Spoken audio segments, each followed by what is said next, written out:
Hello and welcome to the second of a series on how to reload new and fired brass. This video is going to go over the next 3 steps to do with your fired brass.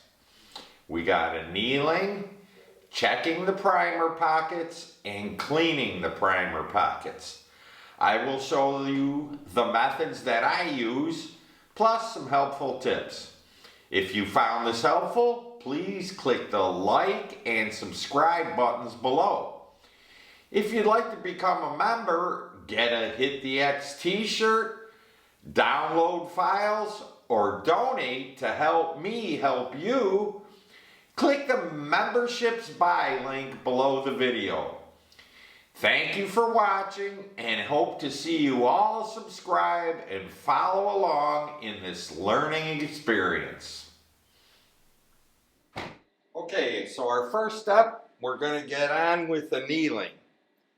Now, this annealer is made by Annealing Made Perfect. This is their annealer. This is the Mark II. I believe they have a newer model out since then. Now, of course, I have a complete video on this in the playlist, Equipment I Use. Now, I've had the propane type annealers, and I also had another induction annealer that had water lines on it, and that didn't work out. I spent the dough and now I'm done and never have to worry about it. I'll get the same annealing on case after case after case. Okay, so I started her up. It's ready. Here's our rice tumbled brass. This is all nice and clean. It's not shiny like wet tumbling. But what I do is I have an air hose over there and an air sprayer, and I just blow them off just in case there's any minute granules of sand on there or whatever. So now that this is ready, this is so easy. I have this little pan here, and I have another one next to it, a bigger one, which you can't see. But I get 10 or so in there, and then I throw them into the other pan because this pan will heat up. So I know the code to this. It's already processed, and this is how simple it is. You drop it in, the red light comes on, boom, that's done. Then I take it and I just do that.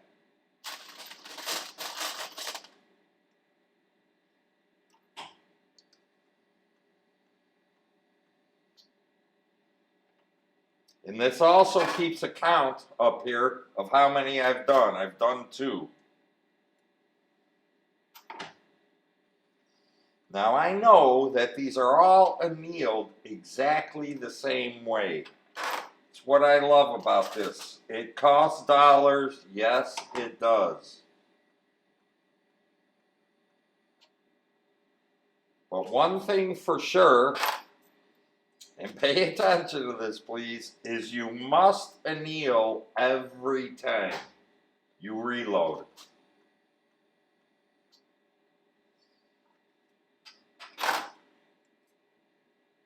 There's a thing called work hardening, and it's like anything. If you take a piece of tin or a piece of metal and you put it in your hands and you bend it back and forth, eventually it's going to break, right? That is called work hardening.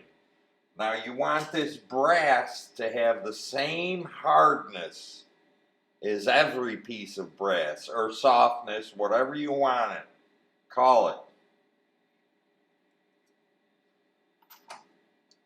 So I'll roll through a couple fast here to show you how it is.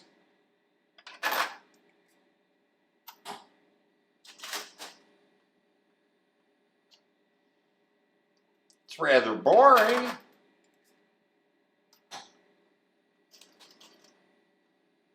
but that's it. Do not touch any of these pieces of brass. Do not. You will scorch your fingers. So there, I did 10 now, and what I do is I just take this and I dump it into that other one, which you can't see, and I'll start again. And by dumping into the other one without any hot ones in there, it also helps them cool down.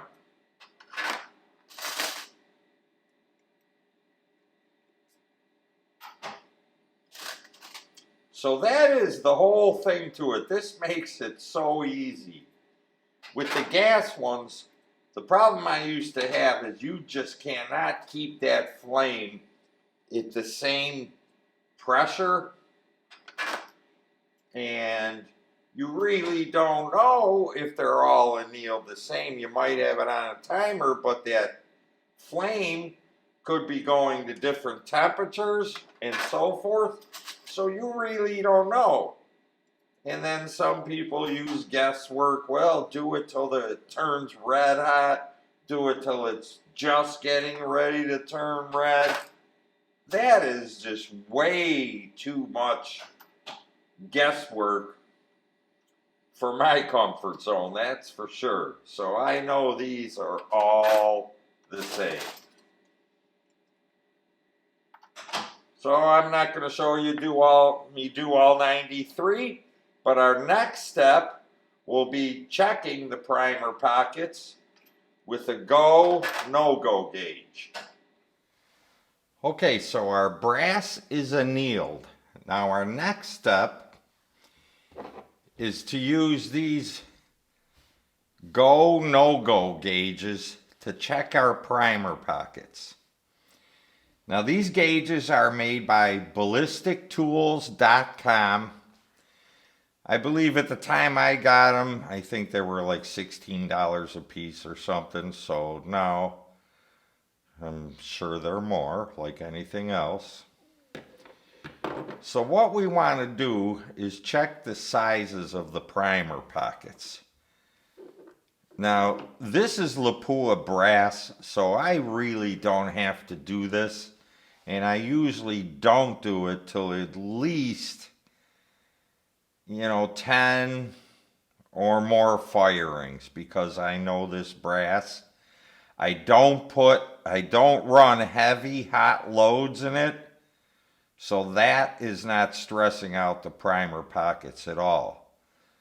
But let me try to show you how easy this is. I'm going to use the small one because I have small primer pockets. So you basically want to try to insert the green one. And see, the green one won't even go in because these are tight primer pockets. This brass has been fired 4 times now, so I don't even need to do this. But if your green goes in, now don't try to force it, twist it and force it in. If it doesn't go in easily, don't force it. But if it does go in, that's okay. That's what this no-go side is for that I have taped red. This shouldn't even penetrate at all. But the green just barely goes in the lip because these are tight primer pockets. So you want to check this, because if you have loose primer pockets, I can tell you now, some of the gas pressure is going to leak out around the outside, and that is definitely going to affect your performance, your point of impact on the target, everything. It will affect everything if you've got gases escaping from here. So that's the purpose of checking these with a go, no-go gauge. These are really handy. Okay? So now the next part in this series, in this video, is we're going to go over cleaning this brass now. Cleaning the primer pockets with the K&M Primer Pocket Correction Tool. We'll get to that next. Okay, now getting to cleaning the primer pockets. I'm showing you this the best that I can, but it actually looks pretty good there on screen. So in here, inside here, you can see the black marks. They're like triple marks spread out. In between that is where the primer feet, whatever you want to call them, sit. So this is kind of like layered up real little bit. We're talking about, thousandths of an inch, if even that. So you want to clean that out. Now some of these, when you clean them, they'll get down to nice, brass, shiny. But some of them will still have some black marks in there. But that's okay. That's basically just staining. And you can't remove that unless you cut deeper. But we won't be cutting deeper because in the series for new brass, which I'll be showing eventually, this is for fired brass we're talking about, I'll show you how the K&M primer pocket correction tool will uniform your primer pockets to the same depth. You want them to the same depth. And that has to do with when you do your primer seating depth. So everything is the same. What we try to do in this whole series, this whole reloading thing, is make everything as close to the same as possible. Now, a 10,000ths of an inch, plus or minus maybe 2/10,000ths of an inch here or there. But we want to clean these out. I know there have been studies, different videos, should I clean my primer pockets or not? And some guys say yes, some guys say no. This is what my whole experience has taught me, is getting everything as close to the same as possible. And this is not a long process, as you will see when we get to this. So let me reset up now to get the machine set up to clean these primer pockets. Alright, now for our last step in this video, we're going to clean the primer pockets with this tool. And this is the K&M primer pocket correction tool. It's like a mill bit in here, carbide, real sharp. I've had this for years and it's still sharp as ever. And it comes with a hex thing to plug into a hex thing, but there's an adapter for threads also for use on this machine. So let me spin it in here. I'll turn on the machine. Let it thread in. Now this is very simple. Now here's one. It's pretty well blacked out in there. I hope you can see. You just basically, very carefully, you don't want to cut up the outside. Just push it on there and let it do its thing. Now that's almost all gone, but as you'll see, there's still some black remaining in there.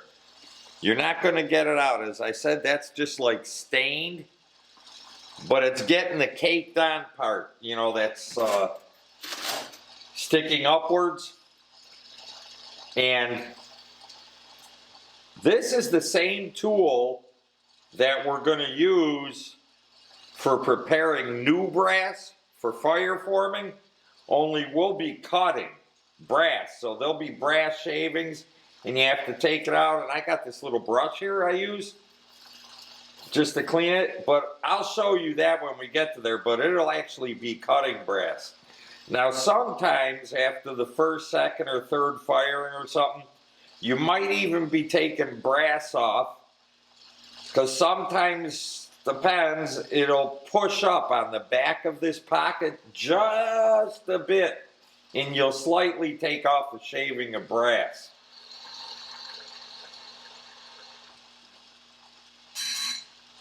Just bang it off to get this shit out. Don't throw this right in your bucket because then you'll have all that stuff in there. But it does a great job. It doesn't take long.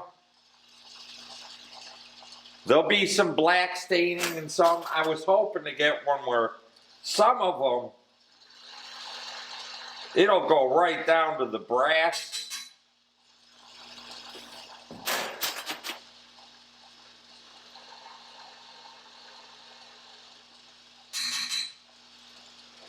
Now that one, I could see it did take off a little bit of shaving of brass.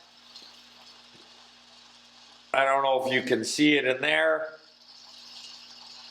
But that will happen sometimes. Don't worry about it. And then every once in a while, brush this off, get the powder, junk off of there.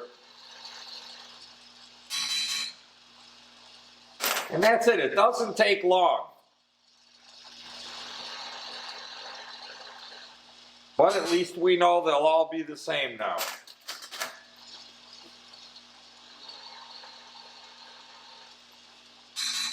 That one took off a little shaving of brass too. Sometimes on the outside edge is where it'll usually take off a little shaving. But at least they're clean. So that's how this works. Very easy step, you know. I got 93 pieces here. If I was to go at it at my normal rate, I'd probably get it done in 15 minutes. But the thing is here now, you're probably wondering, what is this machine? Man, that looks weird. I never saw that. This is a Lyman Case Prep Pro, I think it's called, or whatever. And it had an outside casing on it, and everything stood upwards. You couldn't set it on its side. And I don't like when things, this is me personally, okay? I don't like things upwards. I like them coming out vertically because I can have more control and more accuracy doing it vertically. So I took it out of the case, got some 1/4-20 threaded rod, nuts, bolts, brackets. This is all kinds of stuff that I use every day in the electrical trade. By the way, if you don't know, I'm an electrical contractor by trade. And then this plate here is made by Howard's Vice. You'll see a lot of stuff on my website about Howard's Vice under the equipment I use. All this stuff is there. But what he did is he made a plate that is actually an inline fabrication plate, so you can mount one of their plates onto it. They got the drills holding all that. What he took, and he put this, welded the bar down here that is the same size as everything that Total Vice makes. Really great idea. So I just mounted my thing on it, and there you go. It's a little homemade jobby. I'm never going to put a case on it or anything. I probably should just take this fan off, but I leave it on anyways, just in case it's doing anything. So that is it. We covered our 3 steps: annealing, checking the primer pockets, and cleaning the primer pockets. So I'll see you on the next episode, and thank you for watching.